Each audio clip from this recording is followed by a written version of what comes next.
سجانے کے لیے نہیں ہے، یہ قرآن گھروں کے در و دیوار میں رکھنے کے لیے نہیں ہے، یہ قرآن سینے میں رکھنے کے لیے، قرآن زبان سے پڑھنے کے لیے ہے۔ قرآن کو پڑھو۔ اسی قرآن کو جب ابو بکر نے پڑھا تو صدیق اکبر بن گئے، اسی قرآن کو جب عمر نے پڑھا تو فاروق اعظم بن گئے، اسی قرآن کو جب عثمان نے پڑھا تو ذوالنورین نبی نے بنا دیا، اسی قرآن کو جب علی نے پڑھا تو فاتح خیبر بنا دیا۔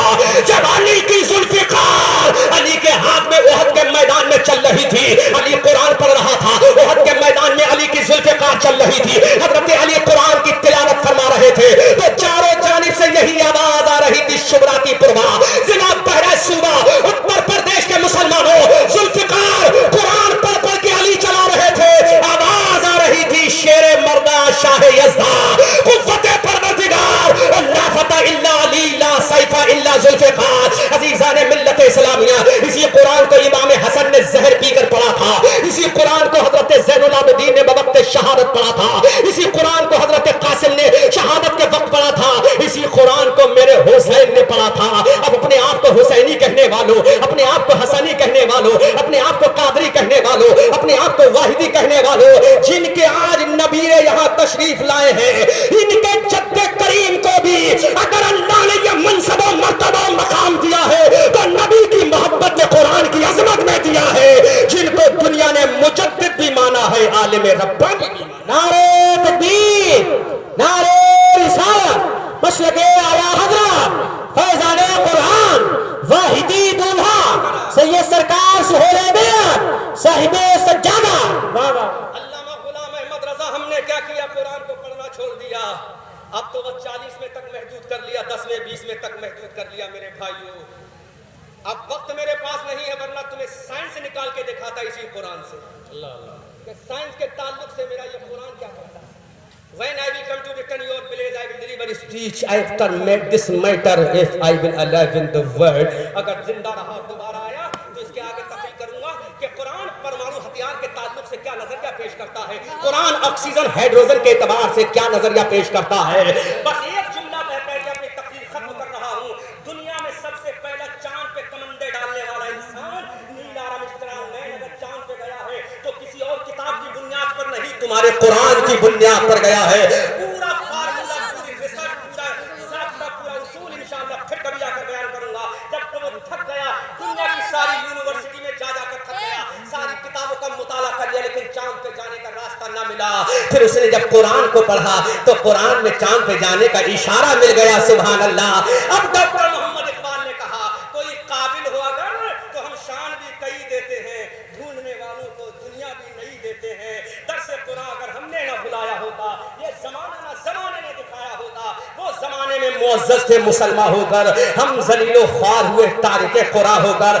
میرے امام کی شان دیکھو، یہ بریلی کا رضا جس کی آج پوری دنیا دیوانی ہے، جو اپنے نبی کی محبت میں قلم اٹھاتا ہے تو پکار کر بولتا ہے یا رسول اللہ، سب سے اولا و اعلیٰ ہمارا نبی، سب سے بالا و بالا ہمارا نبی۔ کیا خبر کتنے تارے کھلے چھپ گئے، پر نہ ڈوبے نہ ڈوبا ہمارا نبی۔ کون دیتا ہے دینے کو منہ چاہیے، دینے والا ہے سچا ہمارا نبی۔ غمزدوں کو رضا مزدہ دیجئے کہ ہے بے کسوں کا سہارا ہمارا نبی۔ یہی میرا امام ہے، فتویٰ لکھا جا رہا ہے، کتابیں لکھی جا رہی ہے، حسام الحرمین لکھی جا رہی ہے، اب دولت المکیہ لکھی جا رہی ہے، انسائیکلوپیڈیا آف فتاوی رضویہ لکھی جا رہی ہے، مسجد رضا میں آواز آ رہی ہے، اللہ اکبر، اللہ ماشاءاللہ ماشاءاللہ، طرف کے بولو سبحان اللہ، لکھی جا رہی، فتویٰ لکھا جا رہا ہے، رضا مسجد سے آواز آ رہی ہے، میرا امام فتوے کو چھوڑ رہا ہے، قلم کو چھوڑ رہا ہے، اور مسجد رضا میں جا کر باجماعت نماز ادا کر رہا ہے۔ ذرا غور تو کرو، امام احمد رضا کے عشق کو دیکھو، اب نماز باجماعت ادا کر رہا ہے میرا امام، میرا نبی کا عاشق، تحفظ ناموس رسالت کا محافظ اعلیٰ، نماز پڑھ رہا ہے اور اسی رضا مسجد میں قرآن اٹھا کر قرآن کی تلاوت کر رہا ہے۔ سبحان اللہ۔ اتنی مصروفیات کے بعد بھی میرے امام نے قرآن کی تلاوت نہ چھوڑی۔ لیکن آج ہم چاہتے ہیں دنیا پہ حکمرانی کریں، ہم چاہتے ہیں دنیا پہ کامیابی حاصل کریں، کوئی کتاب ایسی نہیں ہے جو تمہیں حکومت کا فارمولہ دے دے، کامیابی کا ضابطہ بتا دے۔